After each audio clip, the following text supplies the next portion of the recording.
E aqui, irmãos, eu quero reenfatizar aquilo que já foi dito nesse culto. Se você é crente, e por crente eu estou entendendo salvo, você tem o Espírito Santo. Não tem nenhum salvo sem o Espírito Santo. Se alguém não tem o Espírito de Cristo, esse tal não é dele. Se alguém não nasceu da água e do Espírito, não pode entrar no reino de Deus. Agora, uma coisa, irmãos, é ter o Espírito Santo presente, outra coisa é ter o Espírito presidente. Uma coisa é ter o Espírito, outra coisa é o Espírito nos ter. Uma coisa é ser habitado pelo Espírito, outra coisa é ser cheio do Espírito. Uma coisa é você ser regenerado pelo Espírito, outra coisa é você ser revestido com o poder do Espírito. Porque quando você tem o Espírito, isso é algo permanente, o Espírito Santo vem para a sua vida e nunca se retira. Ele vem para ficar para sempre. Mas a plenitude do Espírito, ela pode acontecer hoje, e ela precisa acontecer de novo amanhã, e na semana que vem outra vez, e sempre, continuamente, você e eu precisamos ser cheios e revestidos com o poder do Espírito Santo. A plenitude de ontem não serve para hoje, todo dia nós precisamos mais da plenitude do Espírito Santo de Deus. Agora notem, que o próprio Senhor Jesus Cristo não abriu mão desse poder. Ele foi revestido com esse poder no batismo. Esse poder veio de novo quando ele foi tentado no deserto, quando ele começa o seu ministério lá na Galileia, lá em Nazaré. O Espírito do Senhor Deus está sobre mim, dizia ele, e ele anda por toda parte fazendo bem no poder do Espírito Santo. E ele nasceu no poder do Espírito Santo, ele viveu no poder do Espírito Santo, ele morreu no poder do Espírito Santo, ele ressuscitou no poder do Espírito Santo, ele voltou para o céu e derramou o Espírito Santo sobre a igreja. E você e eu hoje precisamos desse poder. Agora vejam vocês que esse poder está escrito aí no verso 16, mediante o seu Espírito no homem interior. No homem interior. Não é coisa espetaculosa, porque muita gente hoje, irmãos, querem fingir ou imitar ou teatralizar o poder do Espírito Santo como uma coisa espetaculosa. Alguém que faz até esquisitices em nome do Espírito Santo, como se isso fosse a evidência do poder do Espírito Santo. Esse poder é lá dentro, lá no homem interior.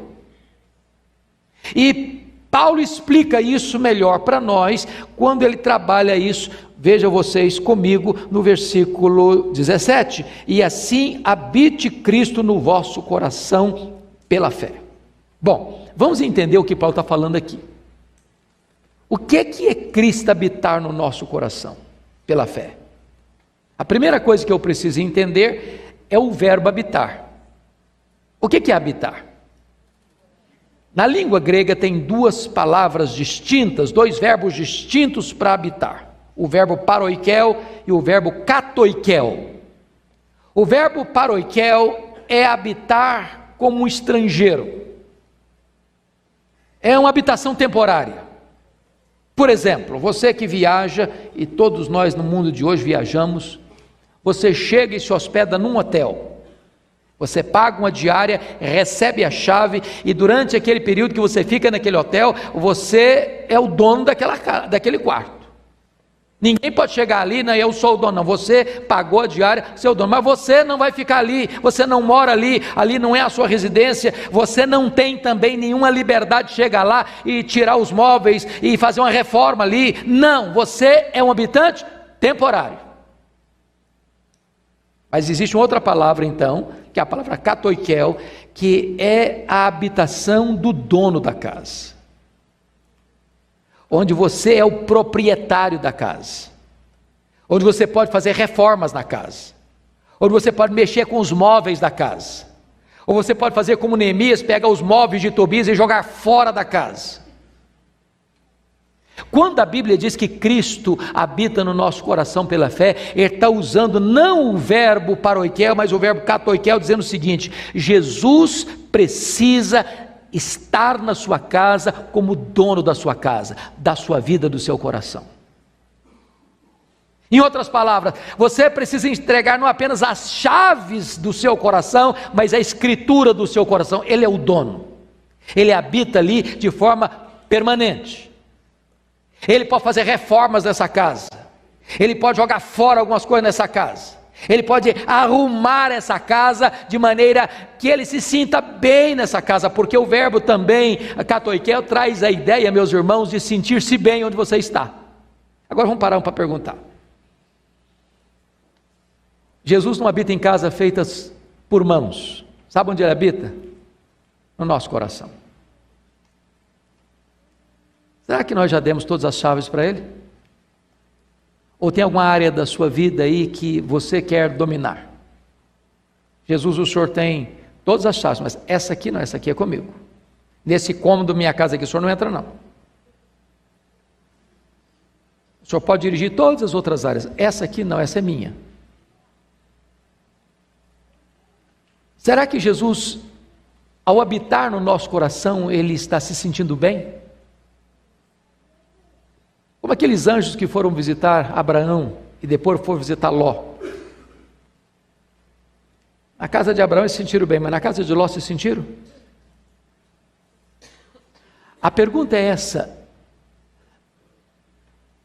eu preciso de poder para que Jesus seja o Senhor da minha vida. Você quer saber quem é uma pessoa cheia do Espírito Santo? É uma pessoa que tem uma vida cristocêntrica.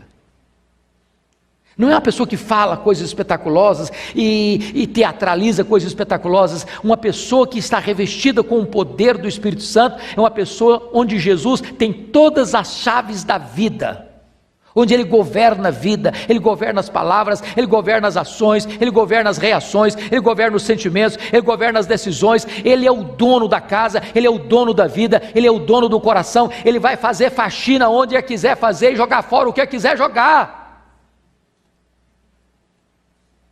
Nós precisamos de poder, irmãos, porque por nós mesmos, nós queremos as chaves nas nossas mãos, nós queremos tomar as nossas próprias decisões, nós queremos falar do jeito que quisermos falar, nós faremos o que nós queremos fazer, mas quando Jesus habita, ele habita no sentido pleno da palavra, e se sente bem onde está habitando. Mas vamos aprofundar um pouquinho mais. Veja o versículo 17, ele está pedindo poder, mas poder para quê? Ele diz: e assim habite Cristo no vosso coração pela fé, estando vós arraigados e alicerçados em amor. Não há nada, irmãos, que requeira mais de nós poder do que para amar. Porque tem gente fácil de amar, não tem? Mas tem gente, para você amar, você precisa de poder. Sem poder não ama não. E Paulo vai usar duas figuras, uma tirada da vida vegetal, o arraigado, e outra tirada da engenharia civil, alicerçado. Você não pode amar de forma rasa, porque se você construir uma casa sem botar fundamento, quando bate a tempestade, ela entra em colapso. Você não vai ver uma árvore frondosa, altaneira, sem ter raízes profundas, porque se o vendaval bater, ela vai para o chão. Tem muita gente que ama de palavras, ama apenas de emoções, mas quando chega o problema, quando chega a crise, quando chega a dificuldade, quando chega a aflição, quando chega uma tensão, o amor desaparece. E você e eu precisamos de poder para amar. Sabe por quê, meu amado irmão? O amor é a evidência de que você é uma pessoa salva. Se você não ama, então você não conhece a Deus, porque Deus é amor, diz a Bíblia. Se você não ama seu irmão a quem você vê, você não pode amar a Deus a quem você não vê. Foi Jesus Cristo quem disse que o amor é o maior dos mandamentos. Qual é o principal mandamento? Quais são os dois maiores? Amar a Deus e amar o próximo. Então, quando você ama a Deus, você está cumprindo a lei, é o cumprimento da lei, é o maior mandamento, tudo resume nisso, amar. Aliás, Jesus Cristo disse, é nisso que você vai ser conhecido como discípulo, nisso conhecerão todos que sois meus discípulos, se tiverdes amor uns pelos outros, mas eu preciso de poder para amar. Não de palavras, mas de fato e de verdade. Mas veja mais o que Paulo vai avançar nesta oração, quando ele diz o seguinte, olha aí comigo, a fim de poderes compreender com todos os santos qual é a largura e o comprimento e a altura e a profundidade. E aqui, e ele diz, e conhecer o amor de Cristo que excede todo entendimento. Vamos pegar um ponto aqui digno de nota. Veja você, versículo 18, a fim de poderes compreender com todos os santos. Depois ele usa o verbo no verso 19, conhecer o amor de Cristo. Parece-nos que são duas palavras sinônimas, compreender e conhecer. Mas quando ele diz no verso 18, a fim de poderes compreender, ele está falando de uma compreensão intelectual. Mas quando ele diz no verso 19, conhecer o amor de Cristo, ele está falando de uma experiência real, relacional. Mas o que Paulo está dizendo também é que você só consegue compreender o amor de Cristo, a sua largura, o seu comprimento, a sua altura e a sua profundidade com todos os santos. Sabe o que Paulo está dizendo aí? Eu não posso ser um cristão pleno sem igreja. Eu não posso ser um desigrejado e compreender o amor de Deus. Meus irmãos, todos nós precisamos entender isso. É quando você vem para a igreja e vê os seus irmãos, um passando luta, outro passando dificuldade, outro tendo vitória, outro chorando a dor do luto. É nessa dinâmica da vida da igreja, onde um encoraja o outro, onde um abençoa o outro, onde um fala uma palavra de exortação para o outro. É aí que você vai compreendendo a grandeza do amor de Deus, do amor de Cristo por você. Você não pode ficar sozinho, você não pode se isolar. Você não pode ser um crente virtual, você não pode ser um crente ao seu jeito, ao seu gosto. Nós precisamos uns dos outros, porque é na comunhão dos santos, é junto com os outros santos, que você vai compreender a largura, o comprimento, a altura e a profundidade. Alguém já disse que essas dimensões poderiam ser entendidas a largura, que o amor de Cristo abrange todos os povos, todas as línguas, todas as tribos, todas as raças, todas as nações, que o cumprimento deste amor vai desde o Éden até a parousia, a volta do Senhor Jesus Cristo, a última hora do ponteiro da história, que a altura vem desse amor lá das alturas do céu, e a profundidade descendo ao nadir dos pecadores mais terríveis, a graça de Deus os alcançando. Você só compreende a dimensão deste amor quando você está junto com seus irmãos. Paulo não tem outra palavra a dizer que esse amor, versículo 19, excede todo entendimento. Então preste atenção nisso. Eu e você só vamos alcançar o amor de Cristo parcialmente. Quem pode descrever o amor de Cristo de forma total, exaustiva e plena? Eu gosto de uma poesia cristã que diz assim: ainda que todos os mares fossem tinta,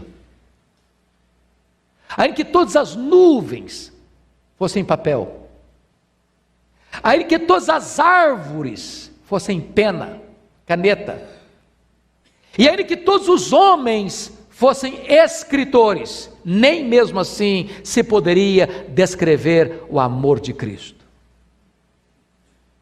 Nem toda eternidade será suficiente para você descrever todo o amor de Cristo. Paulo diz, ele excede todo o entendimento. Você conhece, você se deleita, você avança, você aprofunda, você compreende e você conhece, e quanto mais você compreende, quanto mais você conhece, quanto mais você vai se relacionando com Ele, mais você entende do amor de Cristo, e mais você precisa entender do amor de Cristo, e nunca você esgotará a compreensão do amor de Cristo por você e por mim.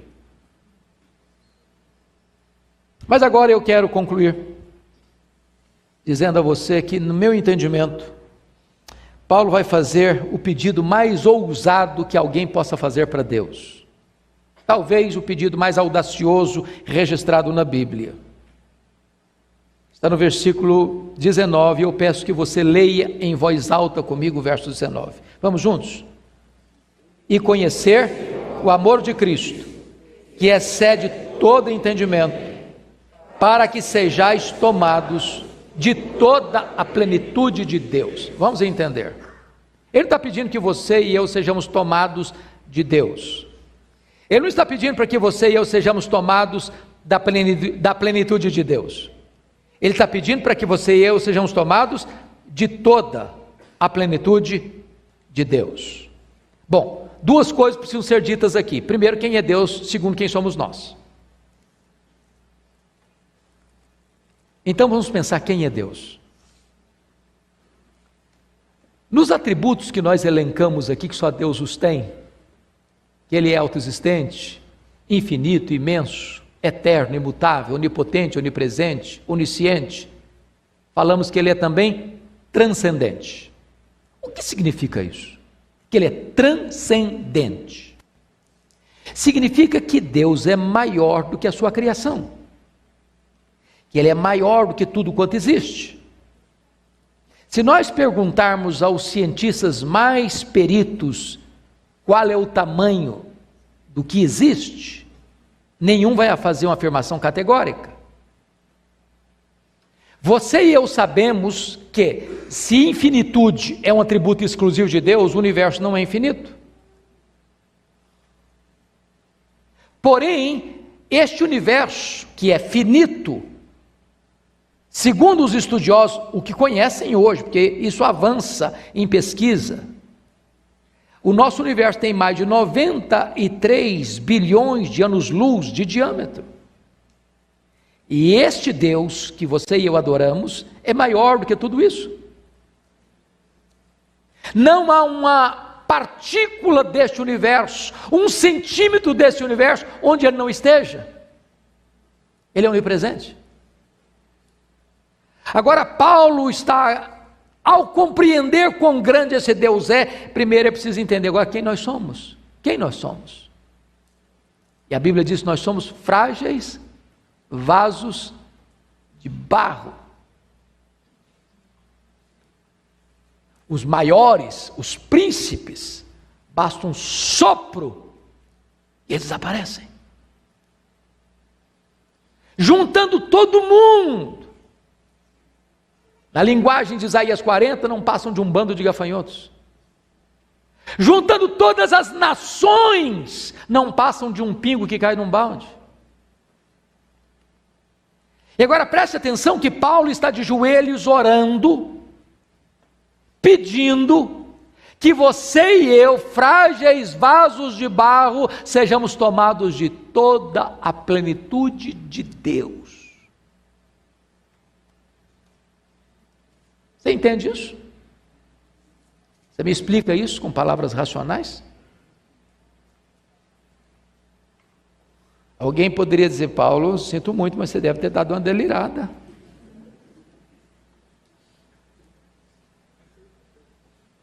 Eu não sei exatamente, irmãos, tudo que estava na mente e no coração deste homem a orar inspirado pelo Espírito Santo, mas o que ele está dizendo é o seguinte: que cada uma das mais de 60 trilhões de células do seu corpo estejam tomadas pela presença de Deus.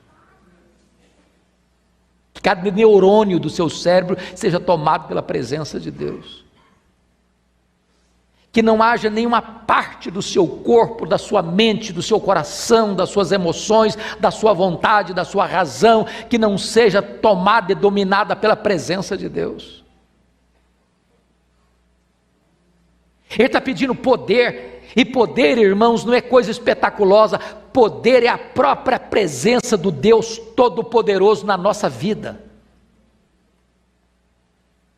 E se você pensa que Paulo estava delirando, e certamente o Espírito Santo que inspirou nesta oração, e sabendo das perguntas e dúvidas que poderíamos ter para frente, Paulo registra no verso 20, eu peço que você leia com voz bem clara comigo o verso 20, vamos juntos? Ora, àquele que é poderoso para fazer infinitamente mais do que tudo quanto pedimos ou pensamos, conforme o seu poder que opera em nós. Vamos pensar um pouquinho aqui, porque esse versículo é tão citado, às vezes, olha, Deus é poderoso para fazer infinitamente mais. Ô irmão, você está com a unha do dedão do pé encravada, mas Deus é poderoso para fazer infinitamente mais, fica tranquilo, irmão.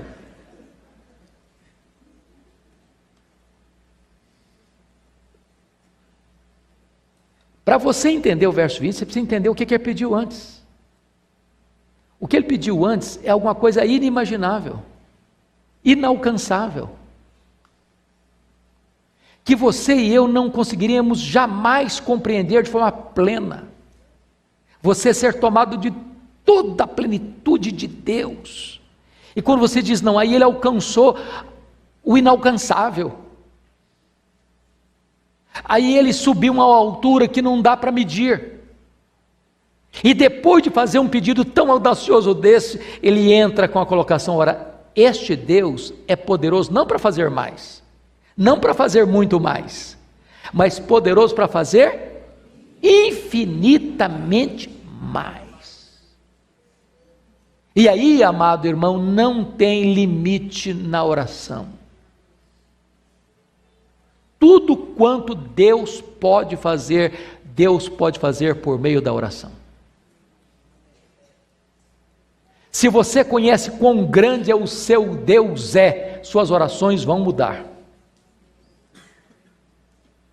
Você vai ter audácia de fazer grandes pedidos para Deus, de esperar grandes coisas de Deus, de apresentar a Ele causas humanamente impossíveis, porque Ele é infinitamente poderoso para fazer infinitamente mais. Mas notem vocês, que Paulo diz assim, infinitamente mais do que tudo quanto pedimos ou pensamos, porque às vezes a gente pensa, mas não pede, ou pede, mas não pensa.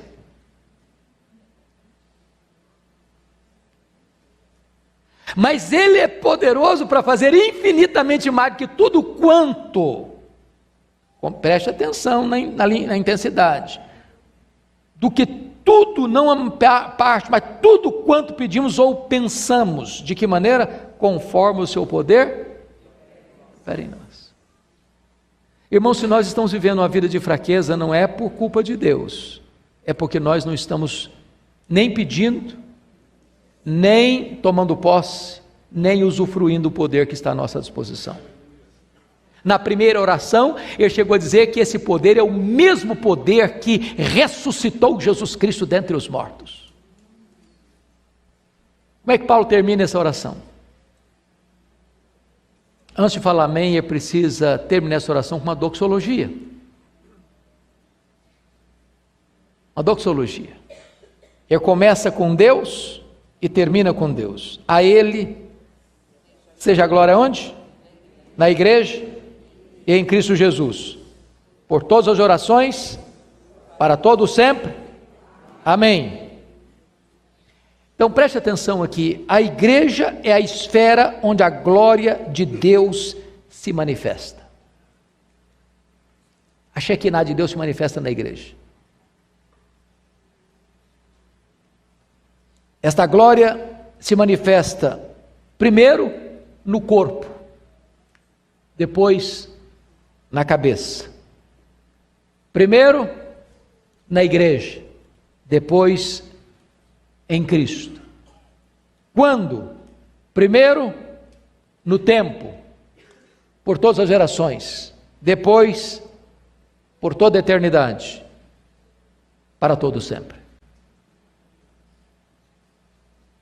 Ele está pedindo poder, para que você seja revestido de poder no homem interior, Isso significa que Cristo vai ser o Senhor da sua vida. E quando Cristo é o Senhor da sua vida, você vai amar seus irmãos. E quando você está junto com seus irmãos em amor, você vai compreender o amor de Cristo que excede todo entendimento. E quando Jesus tem todas as chaves da sua vida, você pode experimentar essa gloriosa verdade de ser tomado de toda a plenitude de Deus. E Deus vai fazer isso, conforme o poder dele que opera em nós, para que a glória volte para Ele, na igreja e em Cristo, no tempo e na eternidade. Que Ele nos abençoe, irmãos.